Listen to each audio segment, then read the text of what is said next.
ప్రాంతం వాడే తెలంగాణకు ద్రోహం చేస్తుంటే ప్రాంతేతరుడు బరి తెగిస్తున్నాడు. నమ్మి ఓట్లేసినందుకు తెలంగాణను ఎడారి చేసే కుట్రలకు రేవంత్ వంత పాడుతున్నాడు. కేంద్రంలో మోదీ నదుల అనుసంధానం కుట్ర, పొరుగున ఏపీ జలదోపిడీ కుతంత్రం తెలంగాణ పాలిట ప్రమాదకరంగా మారుతున్నాయి. మిగులు జలాల పేరుతో గోదావరి, కృష్ణా నదులను కొల్లగొట్టి చంద్రబాబు బనకచెర్ల పన్నాగంపై రేవంత్ చేతులెత్తేశాడు. గురుదక్షిణ కింద తెలంగాణ నీటి ప్రయోజనాలను తాకట్టు పెట్టాడు. ఢిల్లీలో మోదీ, తెలంగాణలో రేవంత్ ఇద్దరు తన చెప్పు చేతుల్లో ఉండడంతో చంద్రబాబు తమకు అడ్డు లేదన్నట్టుగా వ్యవహరిస్తున్నాడు.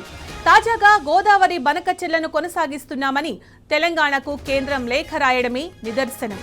వరద జలాలపై ప్రాజెక్టు రిపోర్టులు ఆమోదించకూడదు, కానీ బనకచెర్ల ప్రాజెక్టు పిఎఫ్ఆర్ పరిశీలిస్తున్నామని కేంద్రం లేఖ రాయడం ఏంటని మాజీ మంత్రి సిద్దిపేట ఎమ్మెల్యే హరీష్ రావు ఫైర్ అయ్యారు.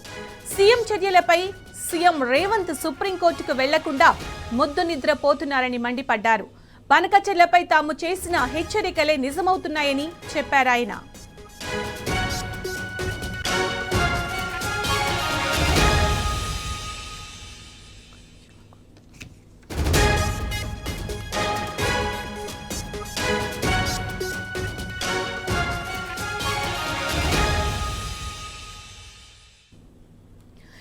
ప్రాంతం వాడే తెలంగాణకు ద్రోహం చేస్తుంటే ప్రాంతేతరుడు బరి తెగిస్తున్నాడు. దీనికి సంబంధించిన పూర్తి సమాచారం మా ప్రతినిధి లివిల్ అందిస్తారు. లివిల్, అప్డేట్స్ అండి దీనికి సంబంధించి. ఏదైతే ఏపీ తలపెట్టిన బనకచెర్ల ప్రాజెక్టు విషయంలో కేంద్రం ముందడుగు వేసింది. కేంద్ర ప్రభుత్వం అడ్డు చెప్పకుండానే ప్రాజెక్టు రూపకల్పనకి ముందుకు పోతుంది. ఇవాళ ఏదైతే బనకచెర్ల ప్రాజెక్టు విషయంలో మొదటి నుంచి బీఆర్ఎస్ పార్టీ అడ్డు చెప్పినప్పటికీ కూడా ఇటు రాష్ట్రంలో ఉన్న కాంగ్రెస్ ప్రభుత్వం ఏమాత్రం కూడా పట్టింపు లేకపోవడంతో ఇవాళ మరొక ముందడుగు పడింది. కేంద్ర మంత్రి సిఆర్ పాటిల్ రాష్ట్ర ప్రభుత్వానికి లేఖ రాశారు. ఏపీ నిర్మాణం చేపడుతున్న బనకచెర్ల ప్రాజెక్టుకు ముందుకు పోతున్నట్టు చెప్పారు. కానీ ఇప్పటికి కూడా కాంగ్రెస్ ప్రభుత్వంలోని ముఖ్యమంత్రి కావచ్చు, నీటిపారుదల శాఖ మంత్రి ఉత్తమ్ కుమార్ రెడ్డి దీనిపై స్పందించిన దాఖలాలు లేవు. అయితే ఇటు కాంగ్రెస్ ప్రభుత్వం పూర్తిగా తెలంగాణ రాష్ట్ర అస్తిత్వాన్ని, తెలంగాణ ప్రజలకు సంబంధించిన జల వనరులను ఇవాళ ఏపీకి దోచిపెట్టే పనిలో ఉంది. ఇప్పటికైనా పట్టించుకోవాలని చెప్పేసి మాజీ మంత్రి ఎమ్మెల్యే హరీష్ రావు తీవ్ర స్థాయిలో ప్రభుత్వంపై మండిపడ్డారు. ఏదైతే కాంగ్రెస్ ప్రభుత్వం చేస్తున్న ఈ మోసాలను, నీటి ప్రాజెక్టుల విషయంలో చేస్తున్న ఈ కుట్రలను అన్నిటికీ కూడా ఇవాళ కుండబద్దలు కొట్టారు. ప్రధానంగా సిఆర్ పాటిల్ తో పాటు కర్ణాటక ప్రభుత్వం రాసిన లేఖను కావచ్చు, ఇటు మహారాష్ట్ర ప్రభుత్వం రాసిన లేఖలను ఇవాళ మీడియా ముందు చూపెట్టారు. ప్రధానంగా ఇటు వరద కాల్వల పైన ఇండియాకు సంబంధించిన భారతదేశానికి సంబంధించిన రాజ్యాంగం ప్రకారము ఎలాంటి బరాజులు కావచ్చు, ఎలాంటి ప్రాజెక్టులు నిర్మాణం చేపట్టరాదని చెప్పేసి స్పష్టంగా ఉన్నప్పటికీ ఇవాళ బనకచెర్ల ఏదైతే ఏపీ అక్రమంగా నిర్మాణం చేపడుతున్న బనకచెర్ల ప్రాజెక్టుతో ఇవాళ కేంద్ర ప్రభుత్వం ముందడుగు వేయడంతో అటు కర్ణాటక ప్రభుత్వం, ఇటు మహారాష్ట్ర ప్రభుత్వాలు, అటు కృష్ణా ఎగువన 2 ప్రాజెక్టులు మేము నిర్మాణం చేపడతాం, వరద కాల్వ నీళ్లు మేము కూడా వాడుకుంటామని చెప్పేసి వాళ్ళ ముందుకొచ్చి లేఖలు రాసినప్పటికీ కూడా 20 రోజులు అవుతుంది. ఆ లేఖల పైన అతి లేదు, గతి లేదు. ఇవాళ తెలంగాణ రాష్ట్ర ప్రయోజనాలను కేంద్రం వద్ద, మోడీ వద్ద తాకట్టు పెట్టాడు అంటూ కూడా మాజీ మంత్రి ఎమ్మెల్యే హరీష్ రావు దుయ్యబట్టారు.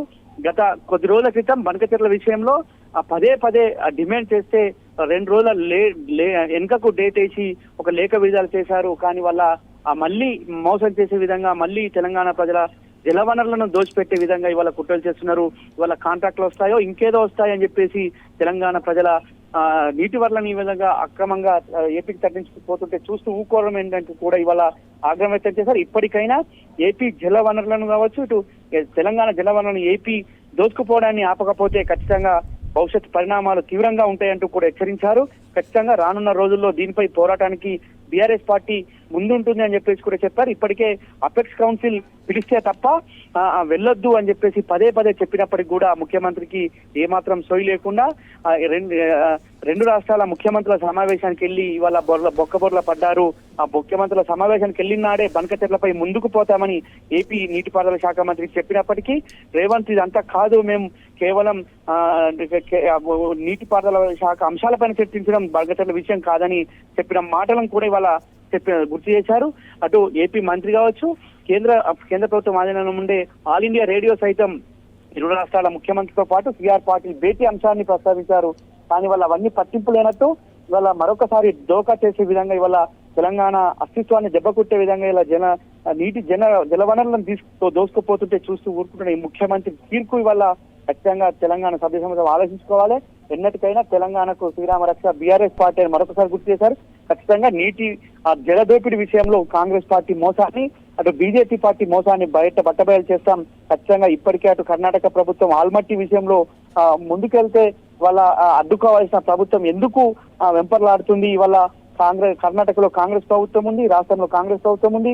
ఎందుకు ఈ విధంగా కాంగ్రెస్ ప్రభుత్వం ఎదిరించట్లేదు, ఇవాళ మోడీని ఎదిరించట్లేదు అని చెప్పేసి కూడా మండిపడ్డారు. ఇవాళ నీటిపారుదల శాఖకు సంబంధించి పూర్తిగా నిర్లక్ష్యానికి గురి చేస్తున్నారు. ఇవాళ మహబూబ్నగర్ జిల్లాకు సంబంధించిన నాయకుడిని నేను నల్లమల్ల పులినని చెప్పుకునే ముఖ్యమంత్రి వాళ్ళ పిల్లిలాగా ఎందుకు వివరిస్తుందని చెప్పేసి కూడా మాజీ మంత్రి ఎమ్మెల్యే హరీష్ రావు దుయ్యబట్టారు. ఇప్పటికైనా నల్లమల్ల పులినని చెప్పుకునే రేవంత్ రెడ్డి మహబూబ్నగర్ సంబంధించిన కృష్ణా జలాలకు సంబంధించి ఖచ్చితంగా పోరాటం చేయాల్సిన అవసరం ఉంది. ప్రధాని నరేంద్ర మోడీ దగ్గర కావచ్చు, సిఆర్ పార్టీలను నిలదీయాల్సిన అవసరం ఉంది. రానున్న రోజుల్లో ఈ విధంగా ఒకవేళ నిలదీయకపోతే ఆ భవిష్యత్ ప్రశ్నార్థకమవుతుంది. ఇలా జలవనరులన్నీ కూడా పూర్తిగా రాకుండా పోయే అవకాశం ఉంది. మహబూబ్నగర్ జిల్లా అంతా కూడా ఎడారి అవకాశం ఉంది. ఇటు గోదావరి విషయంలో కూడా ఇదే విషయంగా ఉంది. ఇప్పటికే అటు కేఆర్ఎంబి కావచ్చు, ఇటు జిఆర్ఎంబి కావచ్చు, అన్ని బోర్డులకు లేఖలు రాసి జలదోపిడిని అడ్డుకోవాల్సిన అవసరం ఉంది.